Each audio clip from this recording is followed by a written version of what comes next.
Hi. எனக்கு ரொம்ப நாள் யூஸ்வலி ஒரு ப்ராப்ளம் இருக்குது. என்னன்னா, நான் பிளான் கேரிங் எனக்கு ரொம்ப பிடிக்கும். ஆனால் என்னால் பிளான் கேரிங் பண்ண முடியும். ஏன்னா சப்போஸ் என்னுடைய ஸ்கூலில் நிறைய ஹோம்ஒர்க் கொடுப்பாங்க. அந்த ஹோம்ஒர்க் பண்ணுறதுக்கு எனக்கு டைம் வேணும். அந்த டைமுக்காக என்ன பண்ணுவேன், நான் டைம் ஸ்பெண்ட் பண்ணி என் ஹோம்ஒர்க்கை முடிச்சிடுறேன்.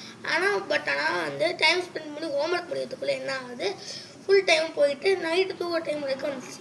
அதனால் நைட்டு தூங்க போகணும். தூங்க போய் காலையில் அப்புறம் சீக்கிரமாக எழுந்திரிக்க முடியும் காலையில். அப்படி இல்லைனா காலையில் சீக்கிரமாக எழுந்திரிக்க முடியாது. ஸோ அதனாலே எனக்கு பிளான் கேரிங் டைம் எனக்கு பண்ண முடியல. அதுக்கு நான் ஆட்டோமேட்டிக்காக பிளான்ட்டுக்கு வாட்டர் போட மாதிரி ரெடி பண்ணி வச்சுருக்கேன். அதாவது ஒரு சாயில் மாய்ஸ்சர் சென்சார் என்ன பண்ணியிருக்கேன், அந்த பிளான்ட்டோட சாயிலில் செட் பண்ணிட்டு அதுலேருந்து ரிலேக்கு போகிற மாதிரி ரெடி பண்ணியிருக்கேன். ரிலே என்ன பண்ணுன்னா, அதாவது மோட்டரை நீ ஆன் ஆகும் இல்லை ஆன் ஆகாது அப்படின்னு இன்ஸ்ட்ரக்ஷன் கொடுக்கும். சாயில் மாய்ஸ்சர் சென்சர் என்ன பண்ணுன்னா, சென்ஸ் பண்ணும் வாட்டர் இருக்கா இல்லையான்னு. சப்போஸ் வாட்டர் இல்லைன்னா டேரெக்டாக ரிலேக்கு போகும். ரிலேக்கு போய்ட்டு என்ன ஆகும், அது ரிலேக்கிட்ட சொல்லும், ரிலே வாட்டர் இல்லை, அதாவது மோட்டர் ஆன் பண்ணி ரிலே சொல்லும், ரிலேக்கிட்ட சொல்லும். ரிலே என்ன பண்ணும், மோட்டர்கிட்ட நீ ஆன் ஆகுது மோட்டர்கிட்ட சொல்லணும். மோட்ரு ஓகேன்னு சொல்லி ஆன் ஆகும். அடுத்து சாயில் மாய்ஸ்சர் சென்சர் என்ன பண்ணும், சென்ஸ் பண்ணும், ஓகே தண்ணி போதுமான தண்ணி வந்துச்சு, ஆஃப் பண்ணலாம் சொல்லி திரும்ப ரிலேட்ட சொல்லும். இதுலேயும் ஓகே மோட்ரு ஆஃப் பண்ண சொல்லும். ஆஃப் பண்ணி இந்த மாதிரி தான் ஒர்க் ஆகும். இதில் ஃபஸ்ட்டு என்ன பண்ணுன்னா, ஒரு சாதாரண ரீசார்ஜ் பண்ண முடியாத பேட்டரினா நான் இங்கே ஃபிக்ஸ் பண்ணியிருந்தேன். பட் அதில் எனக்கு ஒரு ப்ராப்ளம் ஆச்சு. எனக்கு நான் இதை போட்டு வைக்கும் போது என்ன ஆச்சு, டக்குன்னு சார்ஜ் டவுன் ஆச்சு.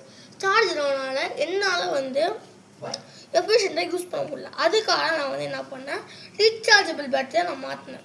அது 3.7 பேட்டரியாக நான் மோட்டருக்கு மட்டும் அதிகமாக கொடுத்துருக்கேன். ஏன்னா மோட்டருக்கு நிறைய பவர் தேவைப்படும். அதனால் மோட்டருக்கு அதிகமாக கொடுத்துருக்கேன். 6 வோல்ட்டாக. நான் சாதாரண இந்த சாயில் மாய்ஸ்சர் சென்சர் ரிலேக்கெலாம் நான் 3.7 பேட்டரி டேரெக்டாக அப்படி கொடுத்துட்டேன். ஆனால் இதுக்கு ஏதாவது சாயில் மாய்ஸ்சர் கண்ட்ரோல் பண்ணுங்க சுவிட்ச் வச்சுருக்கேன். மோட்டரை கண்ட்ரோல் பண்ணுறதுக்காக சுவிட்ச் வச்சுருக்கேன். ஓகேவா, இது நம்ம என்ன பண்ணிக்கலாம், நம்ம மோட்டர் சுவிட்ச் ஆன் பண்ணாலும் நம்ம மோட்டரை வச்சு ஆட்டோமேட்டிக்காக ரெடி பண்ண முடியும். அப்படி வேணாம் பண்ண முடியும்னா, இப்போ சுவிட்ச் ஆன் பண்ணுறேன். இப்போ ரெட் லைட் மட்டும் இருந்துச்சுன்னா தண்ணி இல்லைன்னு அர்த்தம். அப்படியே க்ரீன் லைட்டு சேர்த்து இருந்துச்சுன்னா தண்ணி இருக்குன்னு அர்த்தம். இந்த மாதிரி ஒரு வாட்டர் செக்கிங் லெவலாக பிளான்ட்ஸ்க்கு யூஸ் பண்ணிக்கலாம். இப்போ நான் உங்களுக்கு இது எப்படி ஒர்க் ஆகுன்னு பண்ணி காமிக்கிறேன். ஒன்றும் சொல்ல மறந்துட்டேன். இதை நம்ம என்ன பண்ணிக்கலாம், இந்த பேட்டரிலாம் இருக்கிறேன், இந்த பேட்டரி என்ன பண்ணிக்கலாம், ஒரு சோலார் பேனல் அட்டாச் பண்ணிவிட்டு நம்ம சன்லைட் வச்சுன்னா சோலார் பேனல் மாதிரி சார்ஜ் இருக்கும்.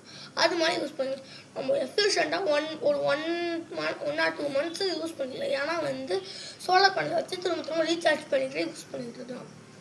இதில் ஒன்றும் கொஞ்சம் அப்டேட் வெர்ஷன் கூட பண்ணலாம். ஏன்னா ESP32 அப்படின்னு ஒரு மைக்ரோ கண்ட்ரோலர், அந்த மைக்ரோ கண்ட்ரோலர் யூஸ் பண்ணி நான் ஃபோனோட கனெக்ட் பண்ணிவிட்டு என்ன பண்ணலாம், ஃபோனில் இதோட கண்டிஷன் எப்படி இருக்குது, இந்த பிளான்ட்டோட கண்டிஷன் எப்படி இருக்குதுன்னு செக் பண்ணிக்கலாம்.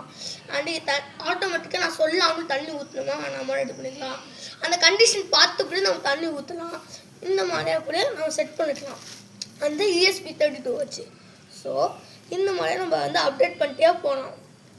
நான் என்ன பண்ணேன், சிம்பிளாக பேசிக்காக பண்ணியிருக்கேன். ஸோ இப்போ நான் உங்களுக்கு எப்படி ஒர்க் ஆகணும், அது மட்டும் இல்லாமல் இதை தண்ணியை ரீசைக்கிள் பண்ண முடியாத மாதிரி வச்சுருக்கேன். நான் இந்த பிளான்ட்டில் எக்ஸஸாக தண்ணி அப்படியே கீழே விழுது அது திரும்ப அந்த மோட்டரை பிடிச்சி தண்ணி ஊற்றணும். அது மட்டும் இல்லாமல் இங்கே வாட்டர் லெவல் செக் பண்ணிக்கலாம். நான் உங்களுக்கு இப்போ ஒர்க் பண்ணி வச்சு காமிக்கிறேன்.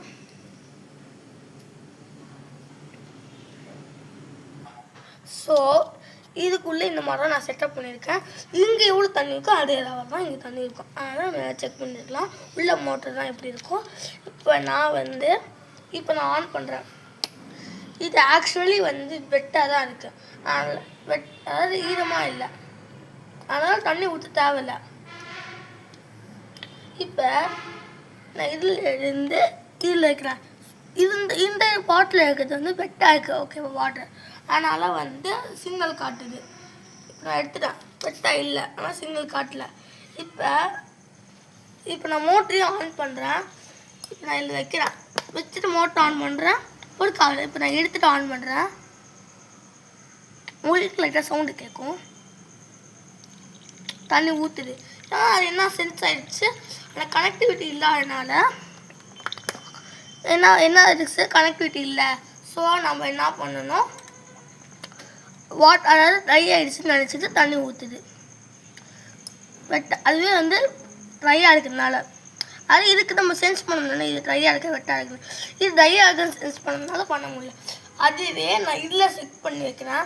இதில் என்னன்னு பாருங்கள், ட்ரையாக இருக்குது ஆக்சுவலி. ஸோ நான் இதில் ஃபிக்ஸ் பண்ணி வைக்கிறேன். இப்போ நான் இதில் ட்ரையாக இருக்குன்னு ஃபிக்ஸ் பண்ணி வைக்கிறேன். நான் மோட்டர் ஆன் பண்ணுறேன். தண்ணி வருதா பாருங்கள், சவுண்டு ஏறு பண்ணலாம். ஏழுது தண்ணி ஏறி வருது. வந்து நான் என்ன பண்ணேன், இந்த ஐஆர் சென்சார் சென்ட் பண்ணுவோம். அதாவது இந்த சாயில் மாய்ஸ்சர் சென்சார்